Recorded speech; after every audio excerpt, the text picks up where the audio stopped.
लगने के बाद भी गिरफ्तारी नहीं हुई, क्या लगता है बृजभूषण कानून से भी ऊपर है? बिल्कुल है। अगर आप बीजेपी में हैं तो आप कानून, आप मीडिया, आप सबसे ऊपर हैं, आप भगवान हैं। देखिए उन्होंने कहा ना कि भैया हम तो भगवान का रूप हैं, ये कहते हैं लोग हम तो भगवान का रूप है। इन्होंने राम को बनाना, ये राम को लेकर आए हैं। मतलब अगर ये लोग राम को लेकर आए हैं, इनके वजह से हमें पता चला है कि राम आखिर है ही कौन। हमें तो पता ही नहीं राम है कौन, इनके वजह से पता चला है कि हमें राम है कौन। इन्होंने राम मंदिर बना दिया तो हमें पता चल गया कि भैया राम भी कोई थे, हमें तो पता ही नहीं था आज तक। मतलब ये लोग जब ये कह रहे हैं कि भैया हम तो भगवान है, तो ये सबसे ऊपर हैं, बिल्कुल ऊपर है। आप देखिए अगर इनके खिलाफ पता भी चल जाए, इनके खिलाफ सारे सबूत में मिल जाए, तब भी कोई सजा नहीं होगी। क्यों? क्योंकि ये बीजेपी से आते हैं, बीजेपी जैसी गंदी पार्टी में है। बहुत सारे नेता हैं इनके जो हमने देखा है बीजेपी के रेप के मुकदमे में खुले घूम रहे हैं, उनको कोई वो नहीं।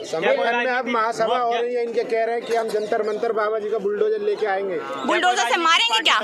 बुलडोजर से इनको उठवाएंगे, बुलडोजर इन पर चलवाएंगे। तुम्हारी इतनी औकात है कि तुम यही कर सकते हो कि किसी भी देश में कोई भी अगर आवाज उठाता है तो उस पर बुलडोजर चलवा दो। अपनी गंदी राजनीति से उन लोगों का मुंह बंद करा दो, चाहे वो देश की बेटी हो, देश के बेटे हो, बुजुर्ग हो, किसान हो, महिलाएं, कोई भी हो, उनका मुंह बंद कराने के लिए आप बुलडोजर चलवाएंगे, उनको जान से मार देंगे, उनका एनकाउंटर करवा देंगे। इसी तरह के कांड करते आए हैं आज तक और आगे भी ये करते रहेंगे। और बहुत बड़ी बात नहीं है बुलडोजर लेकर आ भी जाए, बहुत बड़ी बात नहीं, बहुत छोटी सी बात है इनके लिए। इनके लिए मरना सपोर्ट करने आई है बोलकर। देखिए राजनीतिक पार्टियां का सपोर्ट करने आई है तो बहुत अच्छी बात है। अगर केजरीवाल यहाँ पर आ रहे हैं, अगर सोनिया गांधी और प्रियंका गांधी यहाँ पर आ रही है तो बहुत अच्छी बात है। अगर राहुल गांधी, कोई भी यहाँ पर अगर शामिल होता है तो बहुत अच्छी बात है। अगर दूसरी पार्टियां जो समर्थन नहीं करेंगी तो आखिर कौन समर्थन करेगा भाई? क्रिकेटर्स तो इनका समर्थन कर नहीं रहे, जो इनके खुद के जो गेम्स प्लेयर हैं बड़े बड़े, वो इनके समर्थन में नहीं है, तो किसी को तो समर्थन करना पड़ेगा ना। ईरानी को जो है प्रियंका गांधी नमाज पढ़ते नजर आई थी, लेकिन ये बेटियां कुछ दूर पे बैठी हुई उनके आवाज से नजर नहीं, उनको नजर नहीं आएंगी। मैंने बोला ना कांग्रेस के टाइम पे उनको सब कुछ नजर आ जाता है, पर अगर उनकी अपनी बेटियां हैं, देखिए देश की बेटी के साथ बलात्कार हो, देश की बच्ची के साथ बलात्कार हो जाए, उनको जलाकर मार दिया जाए, उनके साथ घरेलू हिंसा कुछ भी हो, उनको देखिए हमने काफी सारे केस देखे कि लड़कियां डर डर के जो ओला होती है, उबर होती है, उनसे कूद गई, उनसे मर गई। क्यों? क्योंकि लड़कियां सेफ नहीं है, उनको सेफ फील नहीं होता। उसके ऊपर कोई सवाल नहीं उठाएगा, उसके ऊपर कोई बात नहीं बोलेगा। अगर स्मृति ईरानी को ये नहीं कि भैया यहाँ पर आ जाए, देश की बेटियां बैठी है, उनका समर्थन कर ले, पर स्मृति ईरानी द केरला स्टोरी देखने जा सकती है। क्यों? क्योंकि उससे उनका भगवा झंडा लहराने को मिल जाएगा ना, थोड़ी सी वाहवाही मिल जाएगी। अगर मुसलमानों की बुराई कर लेगी तो हाँ, प्रधानमंत्री भी कह रहे देखने के लिए। बिल्कुल देखेंगे यार, उन्हीं के वजह से ही मूवी रिलीज हो रही है। आप ये देखिए कहाँ कहाँ गुणगान चल गए पठान मूवी को, हम रिलीज नहीं होने देंगे पठान, जबकि ऐसा कुछ था नहीं। मैंने भी पठान मूवी देखी, फर्स्ट डे फर्स्ट शो देखा, मुझे खुशी है कि मैंने वो मूवी देखी। इतिहास मतलब नाम लिखा जाएगा कि उस मूवी ने इतने पैसे कमाए।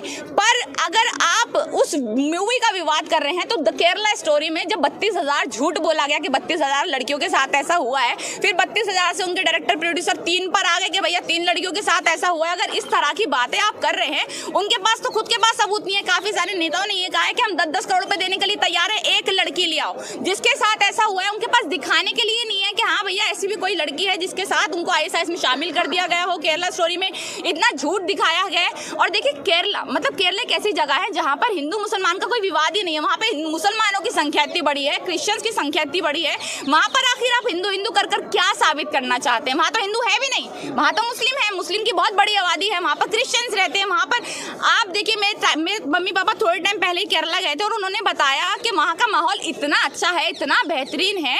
और वहाँ की लड़कियों का छोड़िए केरला स्टोरी, वहाँ पे जिन लड़कियों के साथ पता नहीं ऐसा हुआ या नहीं हुआ ISIS, उनको उस बेटियों की बड़ी चिंता हो रही है, उन बेटियों की बड़ी चिंता हो रही है कि हमारी देश की बेटियों के साथ उन्होंने ये किया वो किया। पर उसी देश में अभी हाल फिलहाल में इन्हीं दिनों में जब देश की बेटी यहाँ पर आकर बैठी है तो वो सब अंधे हो चुके हैं। उनको अनुराग ठाकुर जो है महिला पत्रकार को दिखाने लेके गए फिल्म, कश्यप लियाकत पूरी टीम गई है। अरे वो तो इनके दलाल पत्रकार है ना, पूरी टीम जाएगी, उसकी वाहवाही करेगी और सब देखिए केरला स्टोरी चिल्लाने में लगे हुए हैं। उस फिल्म का मतलब क्या है? एक टुच्ची मुच्ची सी हीरोइन को लेकर वो मूवी बना रहे हैं, जिस हीरोइन को कोई भी लेता नहीं है, उसको लेकर वो मूवी बना रहे हैं। फिर उसको दिखा रहे हैं कि वो ये तो भक्त है, वो तो देखिए पहले इनकी वो स्मृति ईरानी आ गई थी, अभी आदा शर्मा आ गई। किसी भी छोटी मोटी हीरोइनों को ले लेंगे ये और उसके बाद बोल देंगे हमने मूवी बनाई, ये मूवी इतनी फेमस हो गई। पर हमें पता है केरला स्टोरी कितनी बड़ी रहे हैं कि अगर जो है मोदी जी कह दे तो हम गिरफ्तारी दे देंगे, इस्तीफा दे देंगे।